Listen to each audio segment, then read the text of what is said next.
ಸ್ಪರ್ಶಿಸುತ್ತಾ ಹೋಗಬೇಕು. ನೆಲದ ಮೇಲೆ ನಾವು ಸ್ಪರ್ಶಿಸಿದಾಗ ನೆಲದಲ್ಲಿರುವ ಸ್ಥಿತಿಗಳನ್ನು ಇದು ತೋರಿಸುತ್ತದೆ, ತಿಳಿಯಲು ಸಾಧ್ಯವಾಗುತ್ತದೆ. ನೆಲದಲ್ಲಿರುವ ಸ್ಥಿತಿಗಳು ನಾವು ರಸ್ತೆಯಲ್ಲಿ ಹೋಗುವಾಗ ಅಡೆತಡೆಗಳನ್ನು ತಿಳಿಸಲು ಸಾಧ್ಯವಾಗುತ್ತದೆ. ನಾವು ಸಾಮಾನ್ಯವಾಗಿ ಕ್ರೂಡರ ದಂಡವು ಮತ್ತು ಅಗ್ರವಾದ ಮತ್ತು ಬಲವಾದ ವಸ್ತುಗಳಿಂದ ತಯಾರಿಸಲಾಗಿದೆ.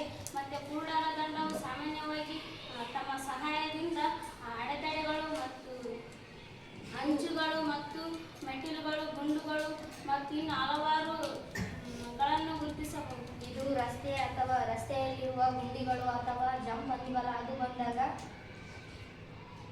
ಇದು ನಮಗೆ ಅಡ್ಡ ಇದೆ, ಈ ತರ ಸೌಂಡ್ ತೋರಿಸುತ್ತದೆ. ಇದು ಏನಿಲ್ಲ ಅಂದ್ರೆ ಏನು ಸೌಂಡ್ ಕೇಳಿಸೋದಿಲ್ಲ. ಇದು ದೃಷ್ಟಿಹೀನರಿಗೆ ತುಂಬಾ ಉಪಯೋಗವಾಗುತ್ತದೆ. Thank you.